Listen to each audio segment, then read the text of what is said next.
Bom, vamos dar início então agora ao nosso bate-papo de hoje, home office seguro, em épocas de coronavírus, Covid-19, é um assunto super em alta, e hoje eu tenho aqui com a gente o Leandro Alves, nosso especialista de segurança, e a ideia é fazer um bate-papo com vocês aí a respeito de algumas melhores práticas, e principalmente como se proteger das principais ameaças aí quando estamos trabalhando a partir do home office, né, Leandro?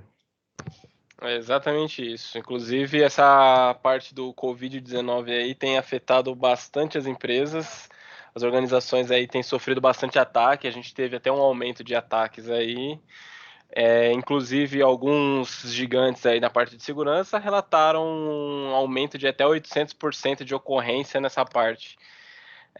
Citando aqui a Monster Cloud, que é do Zohar Pinhasi, que ele divulgou essa notícia no começo desse, na verdade, na metade desse mês, assim, de março. Muito bom, muito bom. Acho que esses números aí são interessantes e principalmente dá um pouco mais de visibilidade para todos nós aí de qual é o cenário que nós estamos enfrentando, né? A gente entende que não só nós, especialistas e que estamos trabalhando na parte de defesa cibernética, estamos de home office, mas também os hackers que muitas das vezes têm múltiplas jornadas aí também estão de home office, estão empregando todo o seu tempo para tentar obter algum ganho financeiro aí, né? Então, é super importante que nós estejamos sempre atentos, né?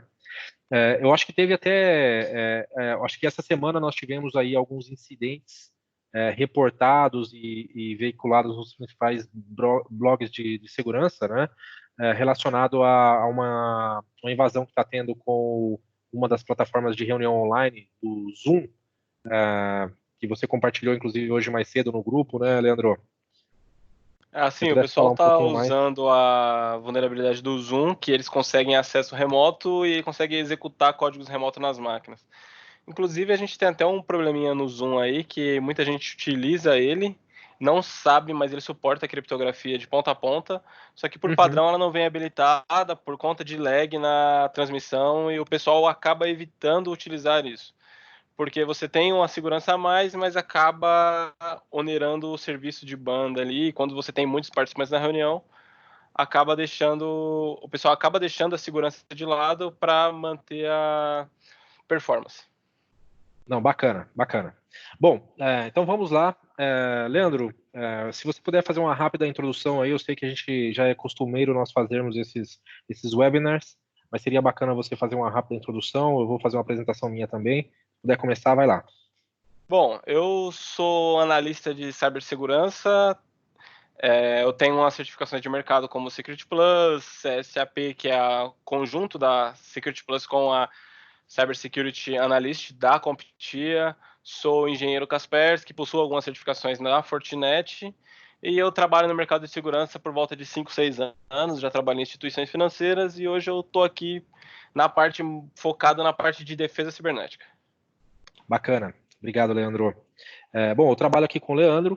Meu nome é Lucas Marques, eu sou um dos responsáveis aqui pelo departamento de segurança, junto com o Leandro. Também trabalho nesse mercado já há um bom tempo, há pelo menos 15 anos aí, fazendo defesa cibernética para as empresas. Comecei na parte de redes, no mercado de telecom, passei pelo mercado financeiro, mercado de saúde, e hoje estou aqui na Next for IT, onde, de certa maneira, nós acabamos atuando em todos os mercados, né, Leandro? Porque é algo bem. Nós temos clientes aí com pernas em basicamente todos esses mercados. É exatamente isso. Muito bom. Então vamos lá, gente. Esse é um bate-papo mais voltado para passar um pouco mais de informações para vocês, de como se precaver com relação ao trabalho a partir de casa, algumas melhores práticas, tá? Uma rápida apresentação aqui sobre a Next for IT. A Next for IT é uma consultoria com foco em cibersegurança e gestão de tecnologia. Tá? Então, nós fazemos desde a parte de gestão de segurança de informação, criação de planos e adoção de frameworks para a parte de segurança de informação, gestão de vulnerabilidade, suporte especializado para respostas a incidentes, também programas de conscientização e segurança para o mercado como um todo. Então, nós temos aí algumas facetas e conseguimos apoiá-los de diversas maneiras. Tá? Trabalhamos com os principais fabricantes hoje de segurança, desde análise de vulnerabilidade, ferramentas de proteção de dados, somos parceiros Gold de alguns produtos específicos como Kaspersky e E7, somos parceiros Fortinet e o nosso mais recente a nossa mais recente parceria foi com a Safetica, uma ferramenta de DLP aí poderosíssima, que em épocas de home office é super importante que nós tenhamos aí um ambiente com todos os mecanismos ajustados para evitar vazamento de informação, garantir que a proteção de dados está sendo efetiva. Né? E aí a Safety que ela vem para compor essa parte de segurança, ela tem uma integração muito forte com a Fortinet e também com o Office 365.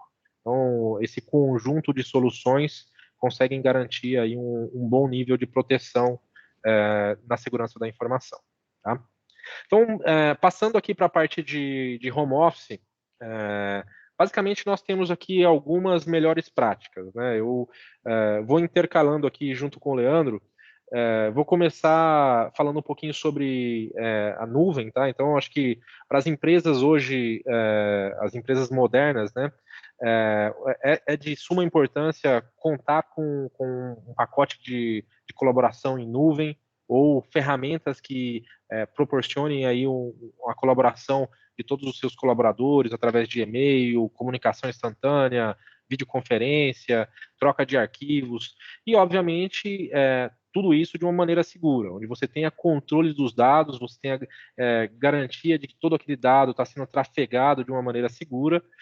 E hoje, os desafios na área de segurança eles são enormes. Então, garantir que toda esse aparato tecnológico esteja atualizado, seguro, utilizando de um bom mecanismo de segurança, é um trabalho nosso de cada dia, e por isso nós sempre recomendamos aí algumas soluções que nós já entendemos que vêm com nível de segurança by design. Ela já é são ferramentas que vem pensado no nível de segurança, desde a segurança da infraestrutura, do data center, onde está sendo colocada essa infraestrutura, até da maneira com que é entregue para os clientes finais. Então, nós somos parceiros Microsoft hoje, ofertamos muito e recomendamos muito a plataforma de nuvem do Office 365, que é uma plataforma que entrega com maestria todos esses quesitos aí de segurança. Porém, sabemos que isso não é o suficiente. Tá? Quando a gente fala de trabalho remoto, nós temos que ter algumas outras considerações aí com relação ao dia a dia de trabalho. Né? E aí, Leandro, tendo em vista aí que temos que ter outras preocupações além de utilizar uma ferramenta confiável, gostaria que você falasse um pouquinho mais aí da importância de se ter uma conexão segura, utilizar de mecanismos que garantam a integridade e confiança da informação através da comunicação com a internet. Bom, a princípio aqui, como você estava falando sobre a nuvem, vou até adicionar alguns comentários. A Microsoft ela teve um aumento de 775% de uso em nuvem nesse ano, devido à nossa crise que estamos ocorrendo agora sobre o coronavírus. E muita gente tem um certo preconceito com a parte de nuvem, falando que você acaba estendendo o perímetro de ataque. O pessoal agora, como meus dados estão na nuvem, o pessoal pode atacar meus dados de qualquer lugar, quando ele está na empresa, eu consigo proteger de uma maneira melhor. E não é bem assim. Todas as infraestruturas são protegidas lá de ponta a ponta, tudo que é feito lá dentro tem uma segurança de certificado digital, de comunicação, enfim. Às vezes as pessoas acabam confundindo um pouco isso. Por exemplo, aqui na parte de acesso à internet segura, na parte de VPN aqui. O acesso seguro que você tem de comunicação entre a VPN e a sua colaboração em nuvem, ela é um grande fator de risco caso não ocorra. Por quê? Hoje, com essa época de home office, muitas pessoas estão conectando no escritório, através da sua internet de casa, sem uma devida segurança, ou às vezes a pessoa até sai e se conecta num Wi-Fi aberto. E por que não é seguro? Às vezes as pessoas estão ali conectadas também nessa rede, tem um dispositivo com malware nessa rede, eles conseguem interceptar e fazer uso dessa comunicação que você está tendo com a sua nuvem, com a nuvem do seu escritório, e acabam interceptando e ganhando algumas informações que não deveriam passar por ali. É por isso que a gente recomenda sempre o uso de VPN. Quando você faz um túnel VPN, tudo que passa por aquele túnel é criptografado e mesmo quem esteja dentro da sua rede, usando um sniffer ou algo do tipo, eles não conseguem enxergar o que está sendo trafegado dentro daquele túnel. Então, se você envia um e-mail, você envia um arquivo, você tenta fazer qualquer tipo de comunicação, essa comunicação ela é muito mais segura do que você fazer, por exemplo, só pela internet da sua casa. Conectei no modem aqui o Wi-Fi da minha internet e eu vou fazer uma comunicação. Quando você tem essa VPN, você vai passar por um túnel que é gerenciado pela sua empresa e esse túnel faz a proteção de camadas da sua comunicação. Então, você não tem o risco de ter um man in the middle, que é o que a gente fala, que é um homem do meio, que ele intercepta as suas informações e pode ou não adulterar as suas informações ali. Muito bom, muito bom. Não, acho que isso é bacana e tem até algumas melhores práticas aí com relação ao tipo de criptografia que você utiliza. Então, para a parte de VPN, é extremamente recomendado você utilizar de mecanismos fortes para estabelecer esse canal de comunicação, estabelecer esse túnel, tá? Então, contar com um certificado digital, é, válido que possa garantir essa comunicação e principalmente evitar que tenha algum tipo de vazamento dessa abertura da comunicação que possibilite essa interceptação conforme o Leandro explicou. Tá? Acho que além desse ponto, nós temos aí a questão também de atualizações dos computadores, né, Leandro? Que eu acho que é o nosso desafio diário aqui, né? Se puder falar um pouco mais sobre isso daí, eu acho que seria legal. Com certeza. A parte de atualização de computadores é um trabalho sem fim, né? Você está lutando sempre para manter o sistema atualizado, só que hackers sempre descobrem vulnerabilidades dia zero. Atualizações Microsoft, por exemplo, toda segunda terça-feira do mês sai uma atualização nova, com um patch com diversas atualizações e correções. Navegadores liberam atualizações das vulnerabilidades toda semana. Então é um trabalho que você tem que sempre manter um trabalho diário. Algumas vulnerabilidades são mais críticas que outras, por exemplo, essa do Zoom que você comentou mais cedo, que é uma vulnerabilidade onde um atacante pode ter o acesso full à sua máquina, que é uma execução de código remoto.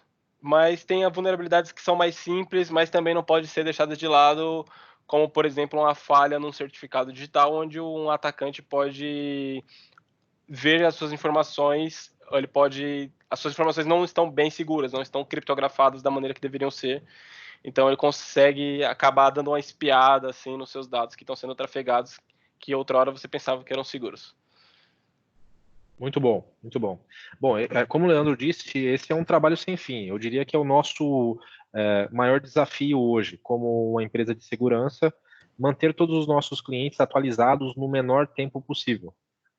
É sabido que, da mesma maneira que as vulnerabilidades elas corrigem problemas, elas também causam problemas. Então, ao longo dos anos, isso ficou bastante evidenciado com algumas atualizações que pararam até grandes parques computacionais devido à falta de testes e homologações dessas atualizações. Então, nosso trabalho aqui ele é árduo do ponto de vista de realmente liberar de uma maneira controlada as primeiras atualizações e depois estender para todos o restante dos clientes. Então, tem o desafio de não quebrar nada, mas também garantir de que tudo está seguro, né? Então, Exatamente, até porque, por padrão, é recomendação você atualização crítica, por exemplo, em até 48 horas. Só que se você atualiza isso sem você testar, você pode parar um ambiente inteiro e você acaba gerando um problema maior do que o pessoal tinha anteriormente. perfeito. Muito bom. E falando de criptografia de disco, Leandro, acho que em épocas de home office, onde todo mundo está trafegando com seus notebooks, dentro das mochilas, no carro, nos táxis, qual que é a importância desse dispositivo?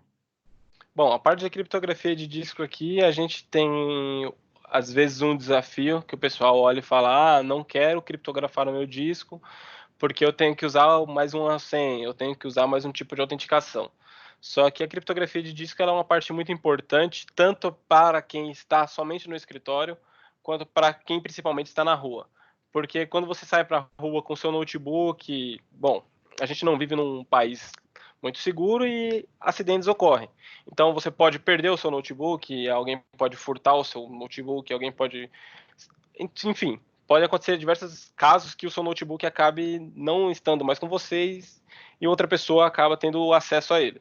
O que essa pessoa pode fazer se você não tiver um notebook com um disco criptografado? Se eu tiro o meu disco, coloco em outra máquina ou eu uso um adaptador, eu consigo ler todas as informações que estão ali dentro. Agora, se eu tenho uma criptografia, a pessoa precisa da chave de descriptografia para poder acessar esse notebook, o que dificulta bastante o trabalho e às vezes até impossibilita e deixa o trabalho inviável, por exemplo, se você tiver uma criptografia de 256 bits AES com uma senha forte, é, é, é basicamente impossível de um atacante quebrar essa autenticação, porque pesquisas comprovam que se você tiver uma senha forte, um AES 256, você acaba tendo um tempo aí de quebra de até 1.000 anos, 1.300 anos, o que é algo inviável para um atacante. Existem maneiras mais fáceis, inclusive, de obter informações. Muito bom, muito bom. Inclusive, a AES-256 é um padrão recomendado pelo governo americano, né, para práticas militares. Então, é um nível de criptografia extremamente alto e suportada aí homologada pelos principais mecanismos, organizações de defesas ao redor do mundo, né? Exatamente. Até informações classificadas como top secret normalmente são guardadas com essa criptografia. Legal, muito bom. E aí, falando um pouquinho mais sobre, como nós estamos falando de home office, é super comum hoje as pessoas utilizarem o seu PABX em nuvem, ou as funcionalidades do PABX em nuvem, que o pessoal muitas das vezes não utilizava por não ter necessidade, por estar todos os dias dentro do escritório. Então, eles acabam habilitando, abrindo para a internet. Em alguns casos, algumas empresas já estão migrando para soluções que são 100% em nuvem. E tem uma preocupação também nessa questão, né? Porque nós estamos falando de comunicação e não só a comunicação. A partir do momento que você abre alguma porta, algum produto, algum serviço para a nuvem, você tem que garantir que tenha um nível de segurança mínimo para credencial, que aquele serviço não tenha nenhuma vulnerabilidade, que ele esteja atualizado, venha sofrendo com o processo de atualização do mesmo jeito que os computadores têm, para garantir que ninguém vai fazer um uso indevido de um sistema que você publicou, que você abriu uma porta em épocas de home office, né, Leandro? Exatamente. Isso até me lembra um caso específico onde tinha um conhecido que trabalha na empresa de segurança e ele estava prestando consultoria para um terceiro e o terceiro abriu o PABX dele para a internet e o PABX dele ficou para a internet com a senha padrão de fábrica do PABX, onde o pessoal conseguiu a autenticação e eles começaram a usar esse PABX para fazer ligações. Então veio uma conta absurdamente alta na época, acho que veio 16 ou foi 18 mil reais de telefone e a empresa com um monte de ligações internacionais e ninguém sabia de onde tinha vindo. E quando o pessoal de segurança foi lá fazer a auditoria, tinha visto que quando foi configurado o PABX, publicaram a porta para a internet e deixaram a porta do serviço com a senha, usuário e senha padrão. O que é um Legal. risco. O que é um risco. O que é um risco absurdo para você ter qualquer serviço publicado para a internet. Normalmente, quando você publica qualquer coisa para a internet, você sempre mantém aquele serviço funcionando de maneira segura. Um dos padrões é você sempre trocar usuário e senha padrão, porque isso você consegue em qualquer lugar da internet e é a primeira senha que os atacantes, os hackers vão tentar para invadir a sua rede, invadir o seu serviço. Legal, muito bom. Bom, acho que essa é uma recomendação que deve ser realmente levada em conta. Assim, 80% hoje dos ataques que acontecem, existe um estudo que comprova que esses ataques só logram êxito devido a más configurações dos ambientes. Tá? Então, o time técnico estar especializado, entender efetivamente dos riscos daquela configuração e fazer uma análise prévia é super importante. Então, entendam que nós, como suportes, analistas e gestores de TI, nós temos que entender muito bem dos impactos de cada uma das configurações que nós executamos nos clientes. Portanto, isso daqui é uma recomendação mais que válida. No nosso dia a dia aqui, a gente tem isso muito no DNA, que é a questão de não deixar nenhum tipo de senha padrão, aplicar o que a gente chama de hardening a partir do momento que o equipamento chega na bancada antes de ir para a produção, né, Leandro? Exatamente, até documentações de empresas mais focadas em segurança, como o Cisco Fortinet, eles já têm um manualzinho, inclusive, de como você faz a configuração e um manual também de hardening de serviços. Para você não ter nenhum tipo de imprevisto aí, você acabar sofrendo algum ataque porque você deixou uma configuração como padrão. Porque tão importante como a tecnologia, as ferramentas que você emprega no seu ambiente também é importante, até mais importante, a boa configuração delas. Legal, bom, bacana. E aí, falando um pouquinho mais agora sobre ferramentas de proteções contra malware, acho que ninguém melhor que você, né, Leandro? O Leandro é um dos engenheiros da Kaspersky, que é um dos fabricantes que nós trabalhamos aqui no Brasil, e ele pode dar uma visão bem legal da importância aí desse mecanismo contra esse tipo de ameaça, né, Leandro? Bom, palavras suas aí, né? A parte de proteção contra malware é uma luta constante também, que as organizações hoje têm sofrido cada organização tem sofrido cerca de 2.600 ataques por dia, segundo estudos da Checkpoint, que é uma empresa de defesa cibernética israelita que fabrica alguns tipos de appliances de rede. E isso não é só para organização grande, organizações pequenas também têm sofrido muito com ataques de phishing, por exemplo, nessa época de coronavírus, onde o pessoal está usando muito o phishing, oferecendo o serviço de graça, e você clica lá e você acaba passando as informações de cartão de crédito, enfim. E aqui na parte de proteção contra malware, se você tem uma boa proteção de malware e ela é configurada de maneira correta, você tem prevenção contra esses links maliciosos, você tem proteção contra sites que não utilizam criptografia, uma criptografia segura. Se você utiliza uma criptografia e a criptografia não é segura, o antivírus mesmo, o seu anti-malware lá, ele acaba bloqueando isso. Se você tem algum tipo de comportamento malicioso, o seu antivírus hoje, ele já tem uma inteligência artificial rodando por trás ali, onde ele aprende os padrões da sua máquina, os padrões de uso que você utiliza ali no dia a dia, e ele vai fazer aquele bloqueio caso não seja uma tarefa corriqueira do seu dia a dia. Por exemplo, todo dia às 7 horas da manhã, roda sempre um script na minha máquina de atualização de alguma ferramenta. Enfim, aquele dia rodou, mas aí às 8h30 rodou um script de atualização porque alguém forçou, enfim. Aquele antivírus ele já vai olhar e falar, bom, isso aqui não é um comportamento normal. Ele vai alertar para mim lá na console, onde eu consigo ter um acompanhamento e ver se de fato aquele foi uma tentativa de ataque malicioso, vindo da rede, vindo de fora, ou vindo mesmo dentro do meu computador. Até mesmo foi uma tentativa, foi um falso positivo e aquilo ali foi foi o comportamento da ferramenta mesmo.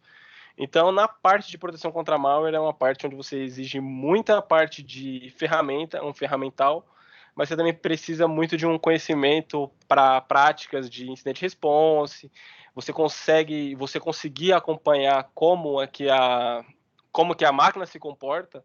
Você tem lá seu concentrador de logs, lá o seu CIEM, onde você tem um registro das atividades que estão sendo feitas na sua máquina, nos seus servidores, e você consegue saber exatamente quando tem um comportamento estranho, você acompanhar o monitoramento de rede. Então, na parte de proteção contra malwares, você tem todo um script que é enorme, digamos assim, mas é algo que mantém a sua rede segura, e isso a gente tem feito com a maioria dos nossos clientes, se não todos, que é você sempre estar acompanhando logs, sempre estar olhando registros, para ver se não tem nenhuma comunicação externa, que seja algo não comum, ou façam a comunicação para algum ambiente, algum IP que seja um IP malicioso, que o pessoal chama de blacklist, onde são IPs de botnet normalmente.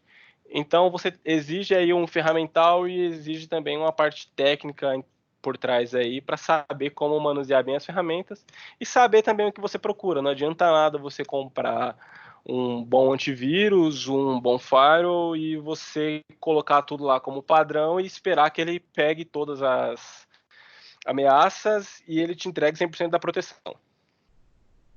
Perfeito. Não, legal.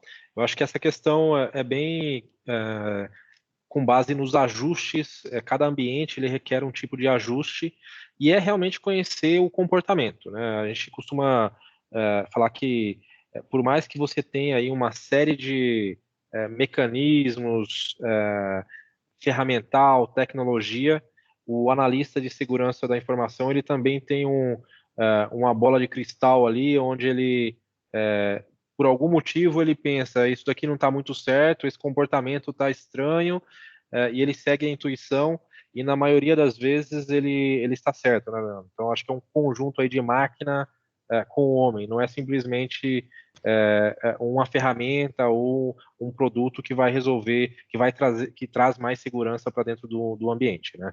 Exatamente, a ferramenta ela apoia a parte técnica, mas ela não entrega 100% de segurança. Acho que tem que ter como aliado da ferramenta aí um bom analista de segurança, onde você tenha toda a capacidade técnica para manter aquele ambiente funcionando nas suas especificidades. Muito bom, muito bom. E muito conectado com relação à proteção de malware, nós temos a ferramenta de DLP, né, Leandro? É um conceito para muitas empresas, eu acho que está sendo relativamente novo, devido à LGPD, mas a grande maioria das empresas que já tem essa preocupação de dados há 10, 15 anos, já está muito familiarizado com esse tipo de proteção, né? E aí eu queria que se você puder dar um overview para o pessoal, qual a importância do DLP para as organizações. Bom, basicamente um DLP é um Data Loss Prevention, onde você instala aquele client, aquela ferramenta, numa máquina e você configura uma série de parâmetros no servidor, aonde esse cliente se reporta, e você previne vazamento de informações de diversos tipos, onde você pode, por exemplo, classificar uma informação e falar, essa informação aqui é pública, então não tem problema se alguém divulgar aquela informação, passar, transmitir por e-mail, enfim. Aí você tem alguns outros níveis de informações, como confidencial, privada, top secret, onde você tem mais ajustes de segurança, onde, por exemplo, isso é até muito alinhado com a parte de colaboração em nuvem, onde você tem um servidor em nuvem, onde você baixa seus arquivos. Aí, se ele identifica, por exemplo, que aquilo ali tem um dado mais confidencial, por exemplo, você cria uma regra para identificar CPF. Ele identificou um CPF lá, quando você for enviar um e-mail pelo seu cliente de e-mail, ele vai lá notificar, ó, esse e-mail aqui contém um documento que contém dados sensíveis de terceiros. Você deseja mesmo enviar? Então você já tem mais um limite aí. Se você vai enviar um documento com 2, 3, 5 CPFs, ele já pode falar, ó, esse documento contém mais de um dado sensível, de mais de uma pessoa, então o seu gestor vai ter que aprovar o envio. Aí envia uma ferramenta para o gestor, onde o gestor aprova o envio desse e-mail. E até mesmo o bloqueio, onde a pessoa não consegue enviar de maneira nenhuma aquele e-mail. Falando não só de e-mail, mas também na parte de impressora, onde a pessoa tem restrições para imprimir certos tipos de documentos. A pessoa pode ter restrições também para copiar e colar conteúdos daquele documento. Se a pessoa, por exemplo, pegar aquele documento, criar um novo com o mesmo padrão, modificar só o nome, aquele documento também ele herda as permissões. Então você tem alguns ajustes aí que você pode fazer no seu DLP, aonde você tem uma proteção de dados que ela é ela anda muito lado a lado ali com a parte de colaboração em nuvem, onde você tem a flexibilidade do usuário acessar os dados onde ele precisa. Por exemplo, eu tô aqui na empresa, amanhã eu tô em casa devido ao surto de Covid-19 e outras vezes eu posso estar viajando, eu posso estar em algum outro cliente. Você acaba tendo essa proteção aonde você quer que você vá, Onde seu colaborador for, você acaba tendo essa proteção de ele não conseguir vazar um dado, por exemplo. Não consigo copiar um dado que tem uma informação ou uma regra específica por um pendrive, ou para um celular, ou para qualquer outro tipo. Vou subir ele para a nuvem, vou jogar num Dropbox, num transfer da vida. Se a ferramenta não permitir, se a ferramenta estiver configurada para não permitir esse comportamento, a pessoa não consegue utilizar ou não consegue subir esse documento para nuvem, ou enviar por e-mail, ou copiar Uhum. para alguma outra unidade externa. Ou até mesmo não sair da nuvem também, né? Que é um cenário. Ele já está na nuvem e não pode sair de dentro daquela nuvem, que é uma nuvem pública. Exato. Do ponto de vista de conceito de nuvem pública, não significa que tudo está disponível, mas sim que está utilizando um data center, uma solução de nuvem Microsoft, AWS, que é um conceito de nuvem pública, mas pertence àquela organização, àquela empresa. Então, com base nessas regras, aquele documento não pode sair de dentro daquela organização. Então, acho que mas bem bacana.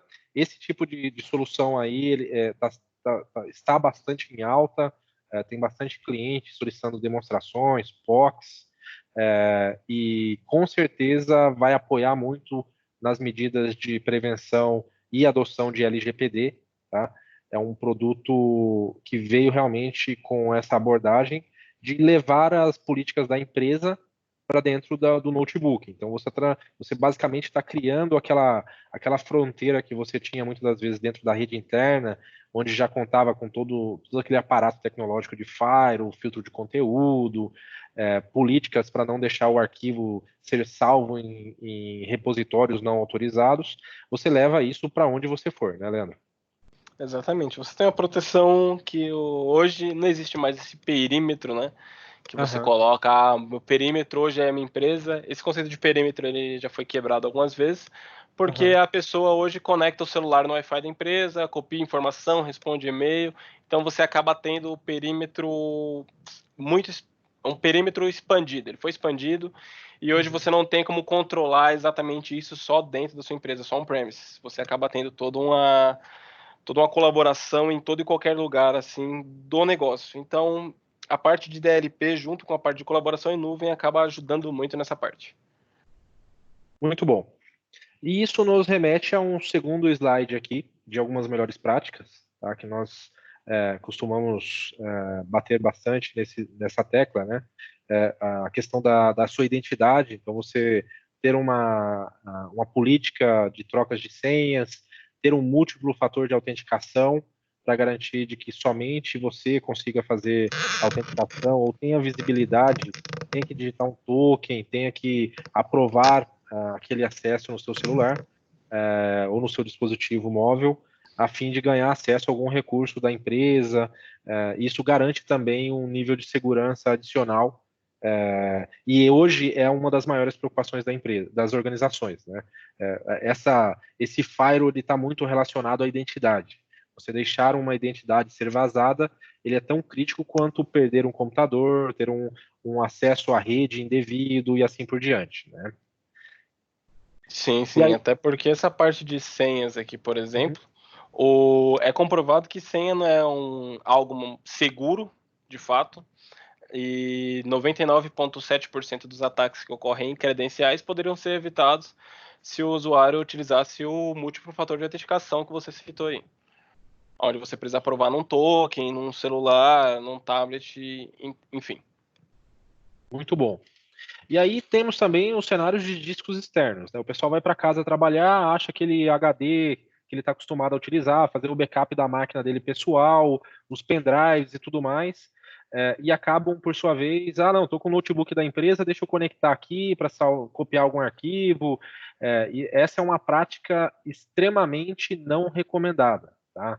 Porque os mecanismos de proteções que você tem na organização, na empresa, ele tende a ser muito mais restritivo comparados ao que você tem na sua casa. Então, a possibilidade de você ter um artefato malicioso em um dispositivo não controlado ou pessoal é muito maior comparado a ter um tipo de artefato malicioso dentro de uma organização, né, Leandro? Tem algumas melhores práticas aí com relação a usos de dispositivos removíveis dentro das organizações. Você pode explicar um pouco para nós quais seriam essas melhores práticas? Bom, a princípio a parte de discos externos ela vai aliada muito com a solução que a empresa utiliza. Algumas empresas utilizam até o método de você não conseguir utilizar um disco externo que não seja homologado pela empresa. Então, o que acontece? A empresa precisa cadastrar, falando agora de solução, você cadastra aquele dispositivo na sua console e para aquele computador específico, para aquele usuário em específico. Então, aquele usuário consegue abrir, espetar aquele dispositivo na máquina, você consegue abrir os documentos, consegue salvar documentos nele, mas aquele dispositivo em específico com aquela assinatura. Se eu pegar um dispositivo semelhante, colocar na máquina, ele já não tem assinatura liberada, então eu não consigo utilizar. Isso é uma prática que o pessoal tem utilizado bastante. Outra prática que o pessoal sempre utiliza é quando você coloca um dispositivo externo na máquina, você executa um scan antes dele ser de fato conectado com aquele formato de arquivos, né, o sistema de arquivos dele. Então você executa, por exemplo, um antivírus, quando você coloca lá, e aquele dispositivo ele só vai conectar de fato na sua máquina quando o scan terminar e for ou não removidos, identificados artefatos maliciosos naquele dispositivo. Muito bom. E nós temos também a parte de melhores práticas para backup. Se você possivelmente esteja utilizando aí um computador dentro da organização, por padrão, as organizações utilizam soluções que já vêm com algum tipo de rotina de backup. Então, a partir do momento que você esteja conectado à internet, automaticamente seus arquivos estão sendo sincronizados com a nuvem e a própria nuvem vai entregar algum nível de respaldo dos seus arquivos. Então, daí a importância de você manter sempre os seus arquivos em repositórios homologados pela organização. Não salvar onde não seja recomendado pela organização, uma vez que você pode perder o respaldo em um eventual problema, uma queima de disco, um roubo de equipamento ou alguma coisa que eventualmente pode te causar algum problema em algum trabalho que você dedicou ali muitas horas e salvou num repositório errôneo e perdeu o computador e precisa entregar isso na segunda-feira. Então, esse tipo de cenário é super recomendado ter sempre um cuidado extra com as políticas da organização. E caso a organização não tenha alguma política específica, sempre ter alguma cópia de respaldo. Então, manter algum software que faça esse tipo de cópia de respaldo do seu ambiente, da sua estação, preferencialmente para a nuvem, tá? Para garantir que você tenha esse respaldo se necessário. Alguma consideração aí, Leandro, nesse item? Não, é basicamente isso mesmo que você falou. Muitas empresas adotam as políticas de você não pode salvar arquivos local na máquina, então qualquer conteúdo seja salvo no disco C, no disco D, se a máquina tiver, você não tem permissão para gravar arquivos ali, você só consegue salvar os arquivos num file server ou na nuvem. Então é uma maneira de você manter o ambiente controlado ali e você não ter nenhum tipo de problema quando há um HD queimar ou a máquina tiver algum tipo de problema. Enfim, é basicamente isso. Legal. A empresa me deu um computador para eu trabalhar em casa, um notebook. Cheguei em casa, posso conectar na minha internet e sair utilizando lá na internet em casa? Ou tem algumas recomendações aí, Leandro? Bom, basicamente a parte de internet em casa é algo meio complicado, como a gente citou anteriormente. Primeiro, vai muito da organização você ter uma VPN. Outra coisa que você precisa também se certificar é que o seu Wi-Fi ali ele não tenha uma senha simples, por exemplo, 1, 2, 3, 4, 5, 6, 7, 8. Hoje acredito que a maioria dos Wi-Fi em casa, dos roteadores, desses access points, eles não permitem esse tipo de senha. Mas alguns mais legados certamente permitem. O que acontece aí é que um atacante, por exemplo, que se conecta na sua rede, ele consegue interceptar suas informações, caso você não utilize a VPN, e também ele consegue editar alguns parâmetros no seu roteador, porque normalmente quem usa esse tipo de senha acaba não trocando também a senha de fábrica dos aparelhos, o que é um risco. Como foi comentado anteriormente, muitos ataques poderiam ser evitados se as pessoas utilizassem senhas fora do padrão. As pessoas utilizam aquelas senhas do manual, fazem a configuração básica e acham que estão seguras. Na verdade, não é assim.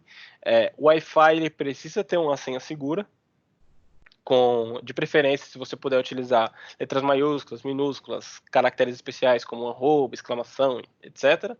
E você precisa também, aliado a isso, colocar uma senha diferente no seu roteador, no seu access point. Legal. Não, bacana. E além dessas recomendações, eu acho que é interessante aqui algumas melhores práticas, que é o quê? Obviamente que vai mais para um lado técnico, mas, por exemplo, você na sua casa você tem lá o seu filho, ou até mesmo você gosta de jogar, tem o Xbox, tem o computador, joga na nuvem. É importante que você tenha trabalhe em redes separadas, ou se não, caso não seja possível trabalhar em redes separadas, pelo menos garantir que o seu roteador esteja atualizado. Geralmente, quando você loga no roteador lá com o privilégio de administrador, você tem uma opção de fácil acesso para verificar se ele já está na última versão do firmware.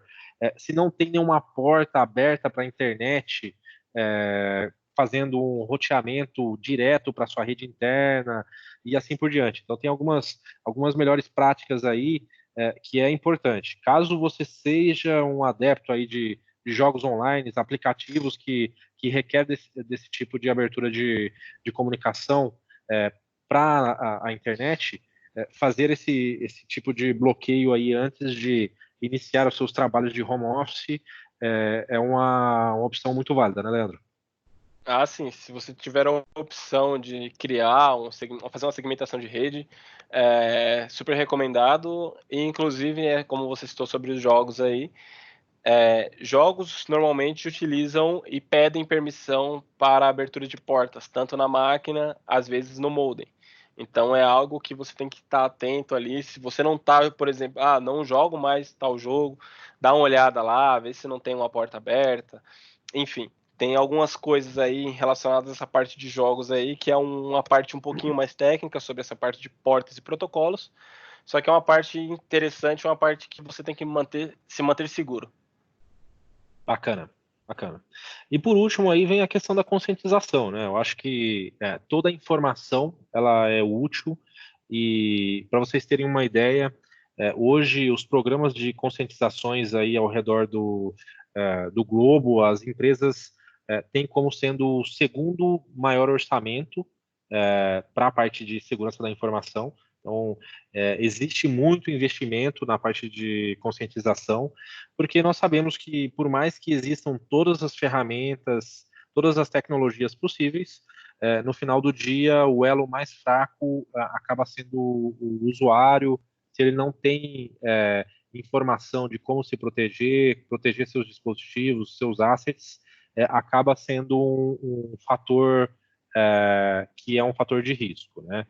E até muito conectado a esse tema aqui, eu acho que uma das principais dicas aí em épocas de home office primeiro, você está carregando um dispositivo da organização. Tenha muito cuidado com a descrição da maneira com que você carrega esses equipamentos. Então, tente usar mochilas não normais para transporte de notebook, de marcas conhecidas de notebook, porque isso facilita um eventual roubo, uma vez que o ladrão ele pode facilmente identificar aquele tipo de asset, né? Tente ser o mais discreto possível, tá? E sempre que possível, coloca no porta-malas do táxi, no porta-malas do seu carro, não deixa nada visível dentro do seu veículo. Chegou no escritório, entre pelo elevador, não deixe, evite deixar carro na rua, principalmente quando você está com mochilas e tudo mais, porque realmente a oportunidade ela faz o evento. Então, você ter algumas medidas de segurança aí fora da organização, ela garante que você não vai ter nenhum problema nesse sentido, né? Exatamente. E inclusive na parte de conscientização, como você citou, é muito importante e, na verdade, eu acho que é o mais importante, a conscientização de uso. Não adianta nada a empresa implementar ferramentas, tecnologias, e o usuário não saber exatamente como funcionam, ou o usuário não saber como é que funciona muita parte de tecnologia e acabar clicando em links maliciosos, acabar fazendo alguma ação que possa prejudicar e possa comprometer tanto a máquina quanto a rede. Porque por mais tecnologias que você instale, no final de tudo, se o usuário acabar fazendo algo que não esteja protegido, por exemplo, uma vulnerabilidade de dia zero, que tem ocorrido principalmente com esse problema aí que a gente comentou mais cedo do Zoom, é uma vulnerabilidade que não tem uma proteção, não tinha uma proteção específica, e existem outras vulnerabilidades desse tipo. Então, se o usuário clica em qualquer coisa, baixa qualquer tipo de arquivo, confia em qualquer remetente, você acaba tendo alguns tipos de problema, inclusive problemas de segurança, não só para o computador, para a máquina, para o notebook desse usuário, quanto para a rede inteira, visto que uma vez que ele se conecta na rede do escritório, ele acaba levando o atacante lá, o hacker, junto para a rede deles, junto para a rede do escritório, no caso. Exatamente, exatamente. E eu acho que essa é a parte de conscientização, ela é realmente crítica, tá? Por mais que tenha uma série de ataques que eles não são, eles não estão propriamente ditos dentro de um contexto que alguma ferramenta pode proteger, tá? Então, por exemplo, um ataque do tipo engenharia social, por exemplo, é algo que nenhuma ferramenta, a não ser o ser humano, consegue identificar e consegue se proteger. Então, você estar capacitado a esse tipo de situação é super importante. E tudo isso você só consegue com programas de conscientização. Então, acho que está aí a importância do programa de conscientização. Tá? Bom, com isso dito, nós chegamos aqui ao fim da nossa apresentação. Tá? Agradeço mais uma vez, Leandro, pela participação. Como sempre, agrega bastante valor aí esse bate-papo. E conte conosco, caso queiram fazer algum contato aí, precisar de algum apoio na sua estratégia de segurança da informação para trabalhar em home office. Estamos à disposição, tem o nosso e-mail aqui, tem o nosso telefone, tá? Também estamos no LinkedIn, só procurar lá que é possível se conectar conosco, e agradecemos mais uma vez aí. Nós havíamos planejado aqui uma frase de encerramento impactante, né, Leandro? Só que nós colocamos essa frase lá no começo. Eu acho que é bacana porque isso daqui traz um pouquinho mais do que nós estamos e iremos viver em novas épocas do mercado, né? Quais são os desafios da segurança da informação?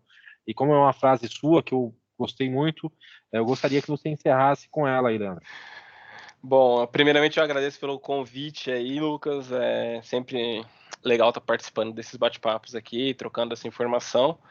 E, bom, as empresas que estão no mercado e não possuem maturidade em cybersecurity, na parte de cibersegurança ali, elas têm uma tendência natural a desaparecer.